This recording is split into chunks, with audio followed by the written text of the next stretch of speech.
Alright, so I found that there's actually a surprising number of people that don't know how to change a flat tire. So I'm just going to make a quick video. Maybe if you're stranded on the side of the road and you're on YouTube or something and you need somebody to show you how, I'm just going to go through that quick. It's a very, very simple process. Don't be intimidated by it. And it's something everybody should know, especially people who own cars and drive. So here are the three most common types of jacks that you will find either in your trunk, under a seat, or maybe in a side compartment somewhere. The most common you'll see, especially for small cars, is a scissor jack like this.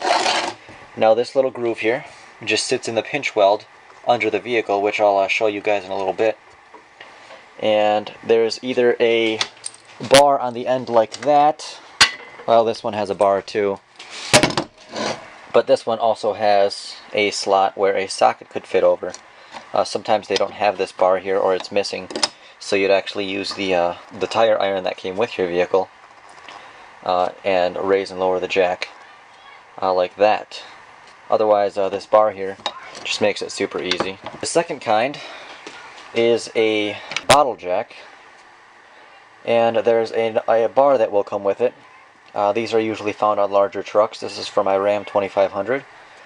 And there's a bar that actually has a thin slot on the end that sits right in there. And then you can use your tire iron on the end of it kind of for leverage and rotate the bar around. And as you twist this, it will raise it slowly up and down. And the third type is what's known as a trolley jack, or a hydraulic floor jack.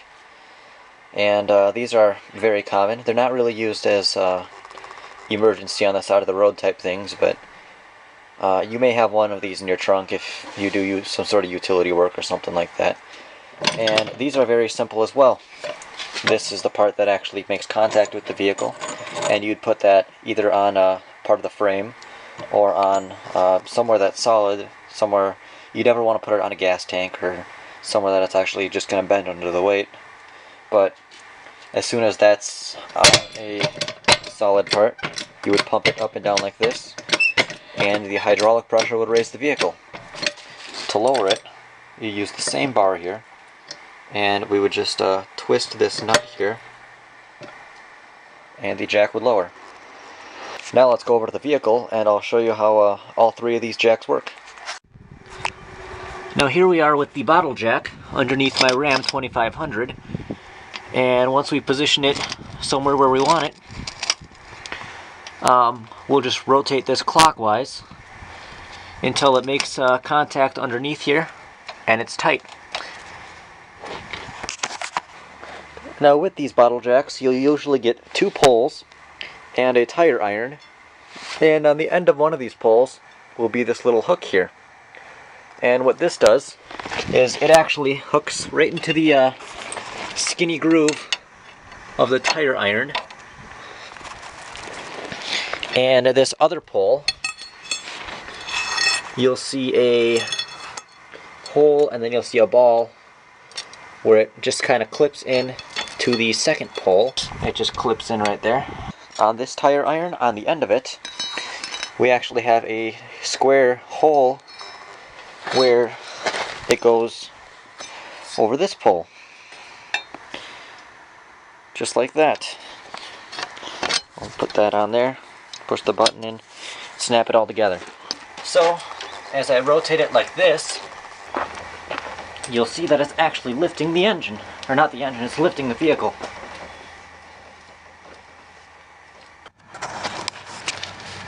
With one of these scissor jacks, that notch right in there is meant to go right in this pinch weld right here, and that's actually a solid part of the frame where it's okay to lift on.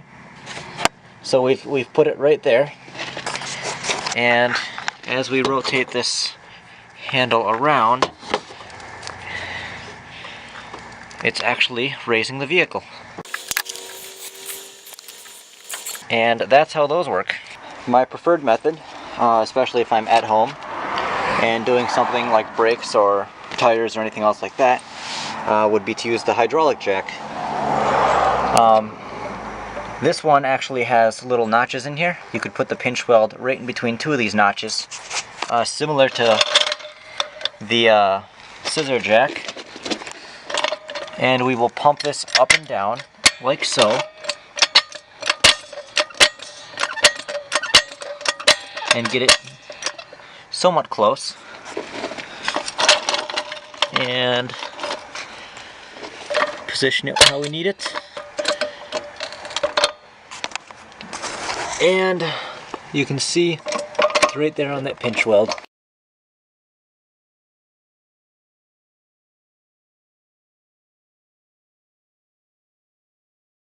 Okay.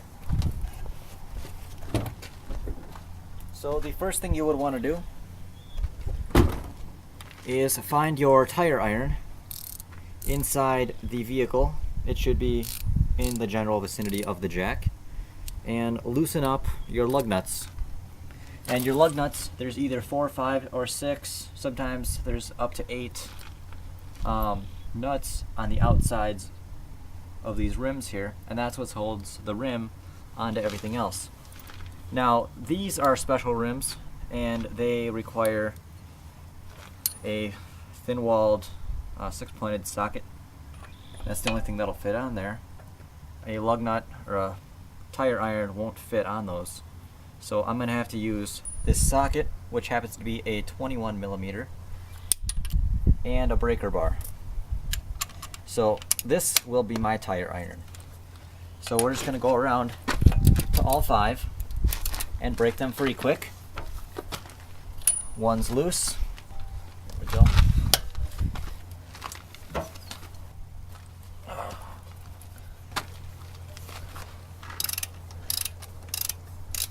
Number 5 is free. Now the reason we break them loose before we raise the vehicle up is because it makes it a lot easier to take the lug nuts off.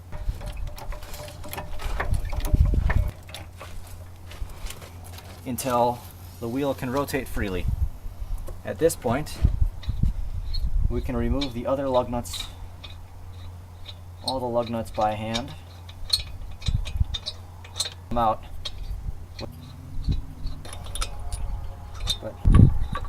And then at this point, the wheel can just be pulled straight off.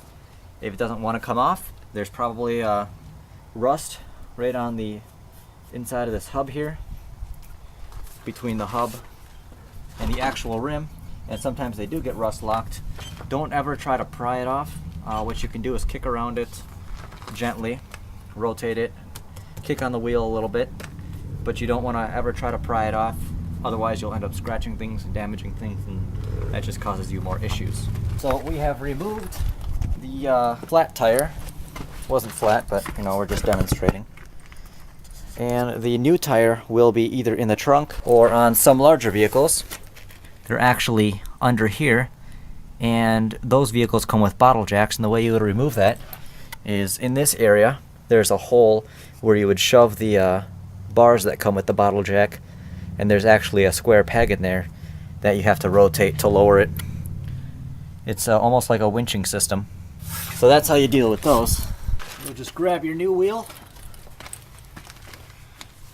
and line it up with the lug nut studs.